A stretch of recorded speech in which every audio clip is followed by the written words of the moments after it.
안녕하세요. 블루리본에서 SAT 리딩을 담당하고 있는 에디함 강사입니다. 안녕하세요. 저는 라이딩의 이세민입니다. 선생님, 저희가 작년 8월 이후에 디지털 SAT 시즌 2가 시작됐다. 이전하고는 이제 경기 룰이 많이 달라졌다 이렇게 정의를 내렸잖아요. 예.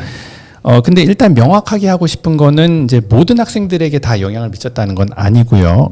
실제 1500 초반까지는 뭐 큰 차이가 없다. 뭐 이렇게 볼 수 있을 것 그쵸. 같고요.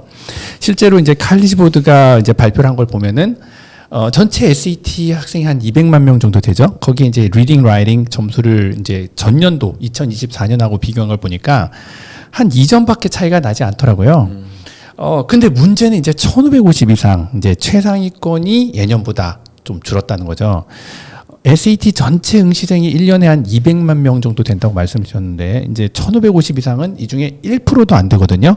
아마 그래서 이제 평균은 큰 차이가 없는 것 같지만 문제는 이제 한국 학생은 한 7, 8% 가량이 1550 이상을 받은 걸로 저희가 추정하잖아요. 그렇죠. 예.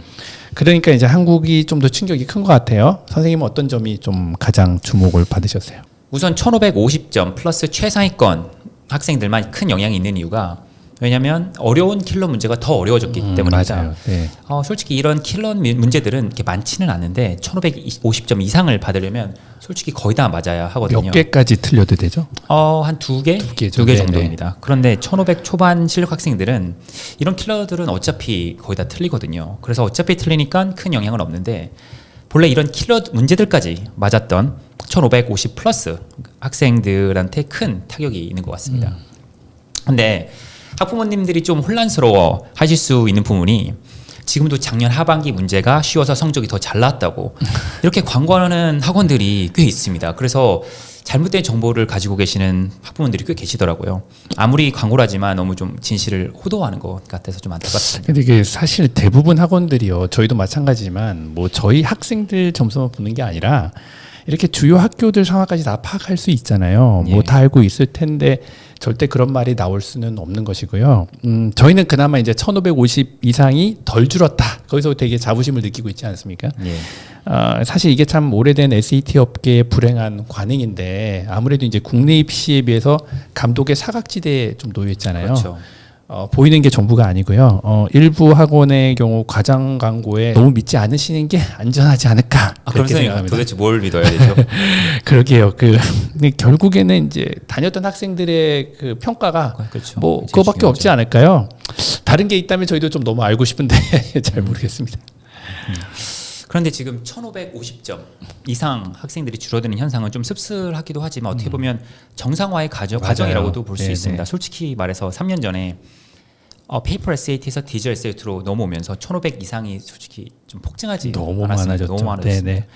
그래서 아이빌리그에서는 그 지원자들이 너무 다 점수가 높아서 제 SAT 점수가 학생 선발에 별로 도움이 되지 않는다 이런 얘기도 있었습니다. 그러니까요. 이게 참 격세지감인 게 디지털 SAT가 처음 도입됐던 게 2023년이니까 딱 3년 됐네요. 그렇죠? 3년 됐는데 그때 이제 첫 시험이 3월이었는데 3월 시험 끝나고 나서 제가 그 학부모님들께 저 후기 문자를 보낸 거 내용을 제가 어젠가 찾아봤더니 그 첫 문장이 시험 점수 예상보다 놀랍게 대폭 상승이었더라고요. 그래서 참 달라졌다. 아마 좀 원래대로 돌아오는 거 아닌가 뭐 이렇게 생각이 좀 됩니다. 예.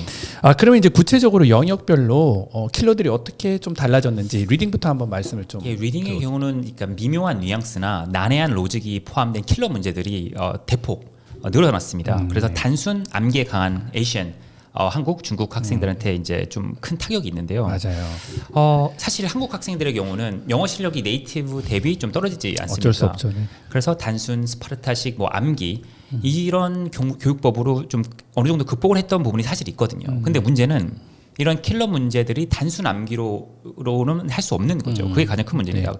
그래서 특히 이제 작년 하반기 보면은 실시험 직후에 학생들이 좀 많이 당황하더라고요. 진짜 당황했죠. 네. 예. 네. 그러니까 문장을 읽긴 읽는데 글 전체가 무슨 말을 하고 있는지 구조가 어떻게 되는지를 정확하게 모르겠다는 거예요. 네. 뭐 가령 뭐 이중, 삼중 부정이라는 게 있거든요. 예를 들면 나는 이걸 반대해. 그렇다고 전체를 반대하는 건 아니고 또 이거에 대한 익셉션이 있어. 예외가 있어. 이렇게 일종의 계속 뒤틀기를 꼬는 거죠. 꼬죠. 네. 그래서 이거는 영어의 문제가 아니라 일종의 사고력의 이슈거든요. 그래서 밤 늦게까지 학원에서 붙잡고 단순 스파르타식으로 공부하는 게 큰 효과가 없는 거죠. 그죠. 뭐 효과가 없다고 할 수는 없지만 그 킬러 문제들 아마 그게 좀 하기 힘든 그런 상황이 된 것 같고요. 예. 라이팅도 비슷한데 제가 라이팅의 배신이라고 한번 불러봤는데요. 그 리딩이야 본래 어려운 줄 다 알잖아요. 그리고 라이팅은 사실 한국 학생들이 효자 과목으로 생각했던 거 아닙니까? 문법 기본기 좀 갖추고 암기 스킬 하다 보면은 대부분 거의 다 해결이 가능했거든요. 그래서 네이티브 학생들 보면은 리딩, 라이팅 점수 비교해 보면 라이팅 점수가 더 낮은 애들이 꽤 많이 있습니다. 맞습니다. 네. 근데 우리 학생들은 스파르타식으로 하니까 완전 이제 반대가 된 건데, 그런데 이제는 작정하고 정답률을 폭락시키겠다는 킬러 문항들이 한두 개씩 꼭 등장을 하더라는 거죠.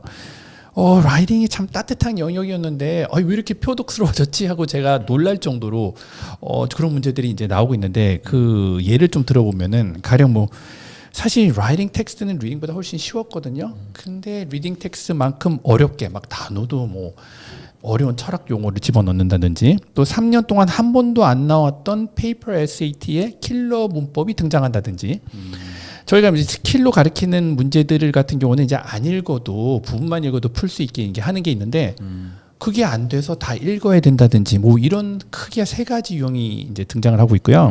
근데 이게 더 큰 문제가 라이팅이 혼자만의 문제가 아닌 게 지금 이제 리딩 라이팅을 같은 32분에 풀어야 되지 않습니까? 그렇죠.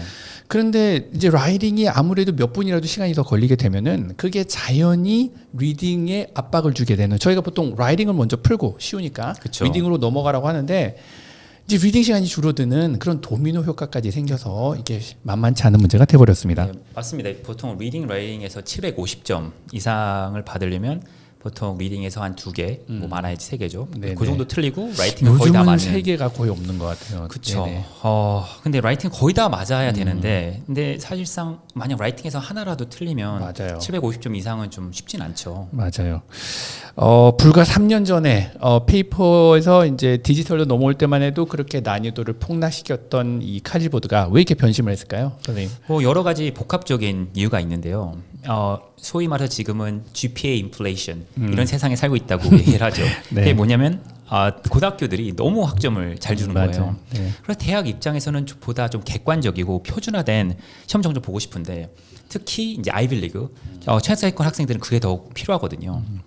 근데 뭐 GPA도 잘 나오고 동시에 SAT 점수도 너무 잘 받으니까 학생을 변별하는데 큰 효과가 없는 거죠. 일종의 뭐 dumb and dumber 또는 dumb down 이런 바보화 됐다는 이런 얘기도 네. 있죠. 또 다른 이유가 뭐냐면 트럼프 정권에서 지금 어떤 걸 하고 있냐면 DEI 이게 포용주의 정책이라고 하거든요. 근데 이거를 지금 폐지하고 있잖아요. 진짜 정권에 예민하게 반응하죠. 그렇죠. 네. 근데 그러다 보니 한국 학생들이 특히 지원하는 상위권 대학들은 SAT를 다시 의무화하는 방향으로 지금 전환하고 있죠.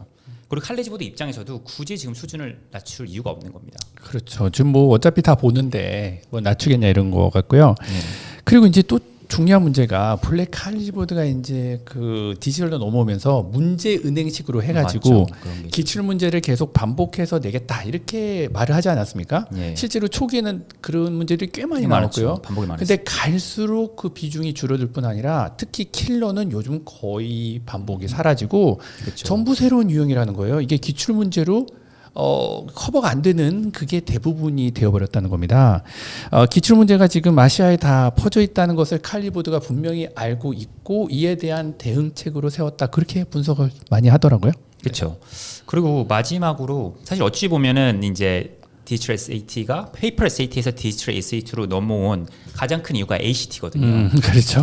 그러니까 그 당시 페이퍼 SAT가 너무 어려워서 뭐 반민주적이다, 너무 엘리트주의적이다 이런 비판등이 굉장히 많았습니다. 많았죠. 엄청 그리고 많았죠. 너무 어려우니까 한때는 응시 인원이 ACT가 SAT보다 더 맞아요. 많은 경우도 있었죠. 네네. 그래서 굉장히 위기감이 컸던 것 같아요. 그래서 지난 10년 보면은 미국 고등학교 ACT 응시 비율이 57%에서 네. 36%로 네, 떨어졌습니다. 많이 급락을 떨어졌어요. 했죠. 네. 그리고 여러 가지 뭐 원인이 있는데 가장 중요한 건 디지털 SAT가 지금 모듈 1, 모듈 2, 투 모듈 시스템을 지금 네. 사용하고 있는데 쉽게 말해서 상위권과 하위권의 니즈를 둘 다 포함화시키는 거죠. 각각 니즈를 잘 맞췄던 거예요. 그래서 다시 SAT 쏠림 현상이 생겼고 그래서 난이도를 높여도 되겠다는 일종의 자신감이 생겼던 네. 것 같습니다. 지금까지 이제 현실을 말씀드렸고요. 이제 이 영상의 진짜 목적은 블루리본의 그럼 솔루션이 뭐냐 하는 거잖아요. 저희가 사실 이런 새로운 킬러들의 유형을 작년부터 이제 인지를 하고 심각하다는 걸 이제 알고 있었고, 그래서 커리큘럼을 전면 개편을 하기 위해 상당히 노력을 많이 기울이지 않았습니까? 그렇습니다. 그 결론은 이제 암기로 안 되는 사고력 확장을 어떻게 시키냐는 건데요.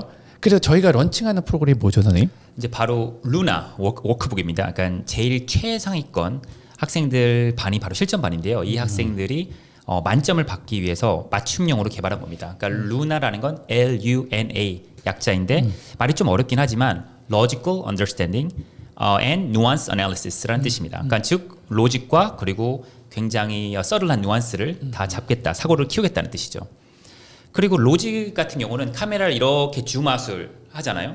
그러면 이제 전체 큰 그림을 볼 수가 있죠. 그래서 텍스트의 큰 흐름, 로직을 본다 이런 뜻이고, 그 반대로 뉘앙스 같은 경우는 굉장히 줌인을 하는 거죠.